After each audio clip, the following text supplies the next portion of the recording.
Hello guys. तो grow ने अपने क्वार्टर वन के रिजल्ट अनाउंस कर दिए हैं। तो चलिए समझते हैं इजी लैंग्वेज में ग्रो के क्वार्टर वन के रिजल्ट कैसे रहे। तो मैंने ये ग्रो की जो पीडीएफ है क्वार्टर वन की वो ओपन कर ली है और ये सारे नंबर अपने सॉफ्टवेयर में अपलोड कर दिए हैं ताकि आपको मैं इजी लैंग्वेज में ग्रो के क्वार्टर वन के रिजल्ट समझा सकूं। तो जो नंबर्स है मैंने उनको कन्वर्ट कर दिया है। तो अगर रेवेन्यू की बात करें, पहले हम थोड़ा ओवरव्यू ले लेते हैं। तो अगर रेवेन्यू की बात करें तो हमें 63% का ईयर ऑन ईयर ग्रोथ उसमें दिखाई दे रहा है। अगर प्रॉफिट आफ्टर टैक्स की बात करें तो 94% की ईयर और ईयर ग्रोथ हमें दिखाई दे रही है। अगर टोटल कॉम्प्रिहेंसिव इनकम की बात करें तो 94% की जंप उधर भी हमें दिखाई दे रही है। और अगर ईपीएस की बात करें तो 80% से हमें ईपीएस भी ईयर ऑन ईयर बेसिस पे जंप होते हुए दिखाई दे रहा है। अगर प्रॉफिट बिफोर टैक्स की बात करें तो 97% से बहुत ही बढ़िया तरीके से प्रॉफिट बिफोर टैक्स भी हमें इंक्रीज होते हुए दिखाई दे रहा है। तो ये थे शॉर्ट में नंबर। तो चलिए अभी देखते हैं डिटेल में कि कैसे रहे एक्चुअल रो के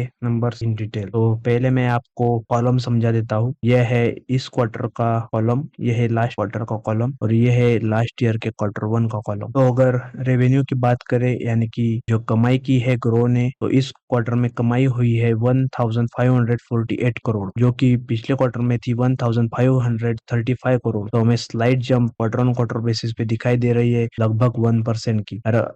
अगर ईयर ऑन ईयर की बात करें तो 948 करोड़ का जो इनकम था वो इंक्रीज होके हो चुका है 1548 करोड़। तो हमें ईयर ऑन ईयर बेसिस पे बहुत ही बढ़िया 63% की जंप रेवेन्यू में होते हुए दिखाई दे रही है। रेवेन्यू के बाद आता है एक्सपेंसेस, क्योंकि जो कमाई की है उसके लिए जो बिजनेस करते हैं उसके लिए जो खर्चे होते हैं वो यहाँ पे हमें दिखाई देते हैं। तो इस क्वार्टर में खर्चे रहे 555। तो और अगर पिछले क्वार्टर की बात करें तो खर्चे थे 599। तो हमें खर्चों में स्लाइड गिरावट होते हुए दिखाई दे रही है, जो कि एक्चुअल अच्छी बात है। कंपनी ने अपने खर्चे थोड़े कम किए हैं। और अगर ईयर ऑन ईयर की बात करें तो 444 करोड़ के खर्चे इंक्रीज होके हो चुके हैं 555। तो ईयर ऑन ईयर बेसिस पे 25% की हमें जंप खर्चे में होते हुए दिखाई दे रही है। अगर प्रॉफिट बिफोर टैक्स यानी कि रेवेन्यू माइनस एक्सपेंस करने के बाद जो हमें मिलता है वो होता है प्योर प्रॉफिट, वो है इस क्वार्टर में 992 करोड़, जो कि पिछले क्वार्टर में था 936 करोड़, यानी कि 6% की जंप।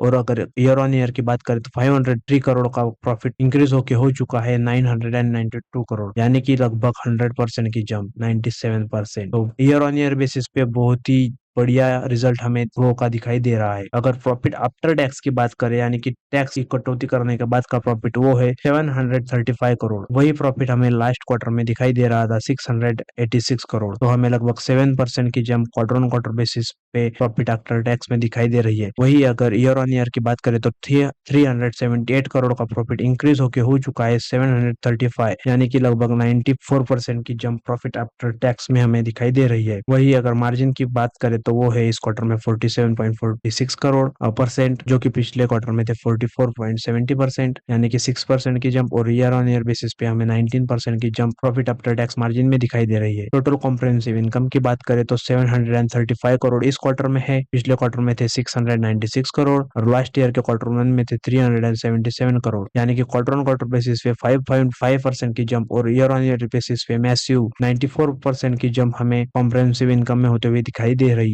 यानी कि बहुत ही बढ़िया क्वार्टर ऑन क्वार्टर और ईयर ऑन ईयर बेसिस पे हमें जंप होते हुए दिखाई दे रही है। वही हमें ईपीएस दर्शाता है। ईपीएस इस क्वार्टर में है 1.19 का, जो कि लास्ट क्वार्टर में था 1.11 का। तो ईपीएस हमें क्वार्टर ऑन क्वार्टर बेसिस पे 7% से इंक्रीज होते हुए दिखाई दे रहा है। और ईयर ऑन ईयर की बात करें तो 0.66 का ईपीएस इंक्रीज होके हो चुका है 1.19, यानी कि 80% की जंप हमें ईपीएस में होते हुए दिखाई दे रही है, जो कि बहुत ही बढ़िया जंप हमें दिखाई दे रही है। अगर एक्सपेक्टेशन वर्सेस एक्चुअल की बात करें तो जो मार्केट को एक्सपेक्टेड था कि जो रेवेन्यू आएगा वो आएगा लगभग 1492 करोड़ का, लेकिन ग्रो ने एक्चुअल में जो दिखाया है वो है 1548 करोड़ का, यानी कि एक्सपेक्टेशन हमें बीट होते हुए दिखाई दे रही है। अगर प्रॉफिट आफ्टर टैक्स की बात करें तो वो एक्सपेक्टेड थे 657 करोड़, लेकिन एक्चुअल में जो हमें मिला है वो है 735 करोड़। इस बेसिस पे भी हमें ग्रो मार्केट की एक्सपेक्टेशन को बीट करते हुए दिखाई दे रहा है। अगर EBITDA मार्जिन की बात करें तो एक्सपेक्टेड थे 58% के, लेकिन एक्चुअल में जो